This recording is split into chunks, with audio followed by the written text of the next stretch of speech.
Ashama akkam jirtu. Har'a waan baay'ee nama gaddisiisu, waan baay'ee nama rifaasisu isinitti himuu dhufe. Isa guutuu isaa yuutuubii kiyyarraa argattu. Muraasa isaa amma tiktookii naa fayyame asirraa isiniif gadhiisa. Taateen kun kan ta'e shamara biyya Arabaa irratti. Shamarreen biyya Arabaatu biyya Dubaay hoggaa hojjetaa osoo jirtu akka tasaa ta'e feesbuukidhaan nama biyyaatiin wal barte. Innis magaalaa Finfinnee keessa kan jiraatu, ishiin hoggaa biyya Dubaay kan jiraattu. Abbaa warraa gaariiftaa manan qaba. Ani shufeerinnaan dalagaa, shufeerinnaa makiina mangistii tanuufa jedheen. Ani jireenyaan barbaada, jiraachuun barbaada, jireenyaaf ammatti tidaarii waan asseenu barbaaduuf tidaarii ammatti hin barbaada jedheen.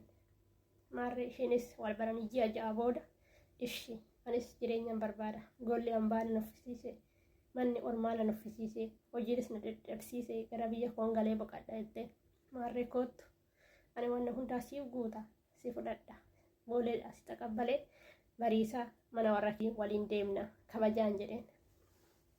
Maarree ishiinis ishii jetteeni asii gara biyyaa galtee booleedhaa fudhate.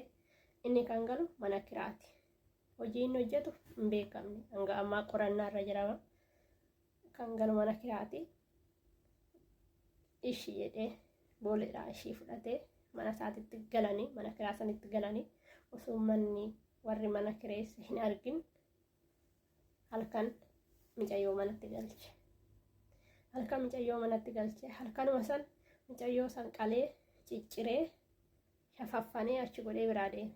Meeshaa ishii daaraa achitti gatee wantoota isa barbaachisa, wantoota akka warqii, wantoota akka moobaayilii, wantoota birriitti jijjiiraman mara fudhatee biraa micayyoo san ajjeesee shaanxaa fudhatee wantoota daara waan tokko tokko bakka sanitti gatee biraa deeme.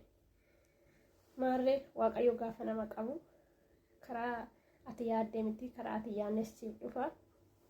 Manni kiraa naannoo sanii kan kaffalamu maallaqni isaa karaa baankitiin. Yeroo san naannuma sanirraa achi siqee naannoo biraatitti kireeffate.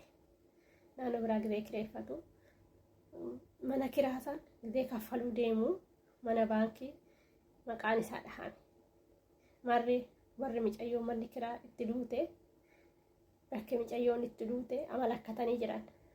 Reeffi ishii torbee tokkotti gaafa mana ajaa'u isaanis maal tajaa jedhanii rifatanii kifilisaa yoo banan qaama dhagayaa waamanii poolisota waamanii amalakkatanii isaanis reeffa ishii maal akka taate adda isaadha ilaaluu hin dandeenya ajaa'adhafu fuudhanii geessanii mana yaalaa qofa geessanii. Micayyoon sun hanga hammaa warri ishii hin beekne.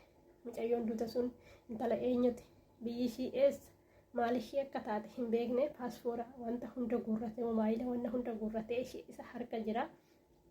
Akka tasaa ta'e mana kiraa lammaffaa gaafa kireeffate mana kiraa saniif kaffaluu mana baankii dhaqe.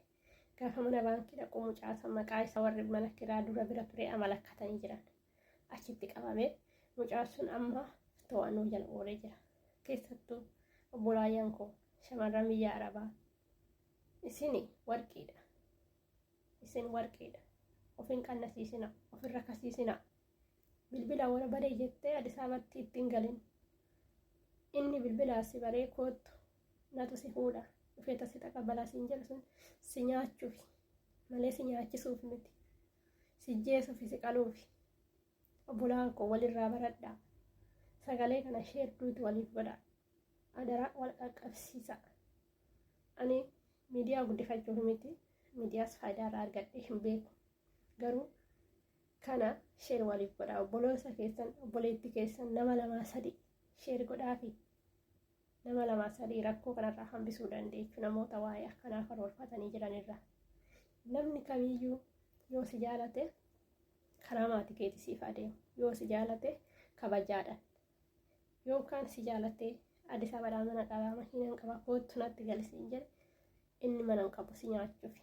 Waan ati qabdu nyaachuuf si nyaachuuf yaa obboleetti, yaa obboleessa. Wanta akkanaa irraa of eegaa.